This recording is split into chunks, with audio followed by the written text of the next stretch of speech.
ভরা গঙ্গায় স্নান করতে গিয়ে তলিয়ে গেল 15 বছর বয়সী এক কিশোর। শনিবার দুপুরে ঘটনায় রীতিমতো চাঞ্চল্যের সৃষ্টি হয়েছে মুর্শিদাবাদের শামশেরগঞ্জ থানার লোহরপুর গঙ্গাঘাটে। তলিয়ে যাওয়া ওই কিশোরের নাম এজাজ শেখ। তার বাড়ি শামশেরগঞ্জের সাহেবনগর গ্রামে। ওই কিশোরের গঙ্গায় তলিয়ে যাওয়ার পরই কার্যত গঙ্গার ধারে ভিড় জমিয়েছেন মানুষ। ঘটনাস্থলে পৌঁছেছে শামশেরগঞ্জ থানার পুলিশ। খবর দেওয়া হয়েছে ডুবুরি টিমকে। ভরা গঙ্গায় কিশোরের তলিয়ে যাওয়ার ঘটনায় কান্নায় ভেঙে পড়েছেন পরিবারের সদস্যরা। এদিকে গঙ্গার জলস্তর বাড়ার সময়ই এভাবে গঙ্গায় স্নান করতে গিয়ে ডুবে যাওয়ার ঘটনায় উদ্বেগ ছড়াচ্ছে এলাকা জুড়ে। আপনার 15 বছর হবে। নাম কি? এজাজ শেখ। স্নান করতে এসেছিল? হ্যাঁ, স্নান করতে এসেছিল। একাই না কেউ? একাই এসেছিল। পুলিশ এসেছে? হ্যাঁ, পুলিশ এসেছে। ডুবুরিয়াকে জানা হয়েছে? হ্যাঁ, জানা হয়েছে। ছেলের নাম কি? এজাজ শেখ। আপনার নাম? তৈমুর। এটা কোন ঘাট? এটা লোহরপুর ঘাট। ফলবেস্ত স্কুলে যেত? না। আপনার ছেলে? বয়স কত? 16 বছর। নাম কি ছেলের? মিরাজ। ইজাজ? মিরাজ। ও বাবা বললো ইজাজ, ইজাজ বললো মিরাজ। মিরাজ, আচ্ছা। এটা আমার গ্রামেরই বাচ্চা ছেলে, 14-15 বছর বয়স। সে স্নান করতে এসে তলিয়ে যায়। নদীর যা গভীরতা, আমরা এর আগে স্নান করেছি, তাতে এই গভীরতা ছিল না। গত 2 বছর ধরে দেখছি প্রায় 20-30 ফুট গভীরতা।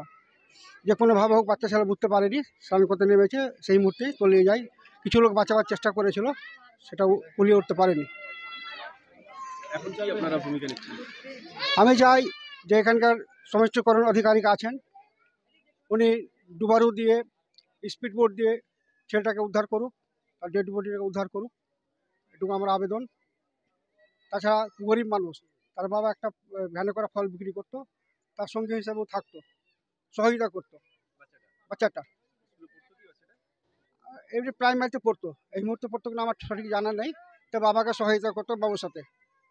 প্রায় 9খানা-10খানা তার ফ্যামিলিতে বাচ্চা রয়েছে, সে এখন নিরুপায়। আমি চাই সরকারের কাছে, প্রশাসনের কাছে, প্রশাসকের কাছে কিছু তার ফ্যামিলিকে সহযোগিতা করার জন্য। আমার নাম Ketabuddin Khan. Life can get very tough sometimes. Career, বিয়ে, রিলেশনশিপ বা চাকরি, যে কোনো কিছুর চিন্তা আপনাকে অ্যাংশাস করে দিতে পারে। তাই চিন্তামুক্ত হতে আপনার দরকার একজন খ্যাতনামা এবং বিশ্বস্ত astrologer who is none other than doctor Prasad Roy and who has earned a PhD degree in this field. Doctor Prasad Roy শুধু একজন জ্যোতিষীই নন, তিনি হলেন রিনাউন্ড হস্তরেখাবিদ, বাস্তুবিদ ও তান্ত্রিক, যিনি তার বিদ্যার মাধ্যমে মানুষের জীবনকে উন্নত করেছেন। Doctor Roy has gained experience in this field of more than a decade. মাঙ্গলিক দোষ, সাপের দোষ, গুরুচণ্ডাল দোষ, কলসর্প দোষ, যে দোষই হোক না কেন, ডক্টর রয়ের কাছে আছে সব সমস্যার সমাধান। যদি আপনার জীবনেও এমন কোনো সমস্যা থাকে যা আপনার উন্নতি বা সুখের পথে বাধা সৃষ্টি করছে, তবে আপনাকে এক্ষুনি যোগাযোগ করতে হবে আমাদের সাথে এই নম্বরে, অথবা আর দেরি না করে সোজা চলে আসুন এই ঠিকানায়।